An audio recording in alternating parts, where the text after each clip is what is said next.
Hi guys, welcome back to another tutorial video. So in the following video I will guide you to get a refund on Doordash. Now if you have an issue with the Doordash order, that is if the item was wrong, if the item was missing, or the food was cold and all of it, and you want to get a refund for the Doordash, then this is the video for you. So simply watch the video till the end to know about it. So let's get started now. You may simply request the refund through the Doordash app, and if you have not installed the Doordash app, make sure they install it from App Store or Play Store. So after doing all of it, you need to simply open the Doordash app on a device and make sure that you are logged into your account. So if you are not logged in, you need to log into your account and you need to click on the option of orders, which will be at the very bottom. So you may simply select the order with the issue and you need to click on the option of help. After choosing on the option of help, you need to choose the issue, which will be like missing items, incorrect orders, or the food quality was bad. So select the issue and you need to simply follow the prompts and select the request a refund for the Doordash credits, and you need to submit a review and wait for the Doordash to review it. So after reviewing it, if you are eligible for the refund, then they will simply refund you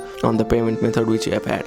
So by doing all of it, you'll be able to get a refund from the Doordash app. So that's it. Thank you for watching the video. Please don't forget to like the video and subscribe to our channel. Thank you.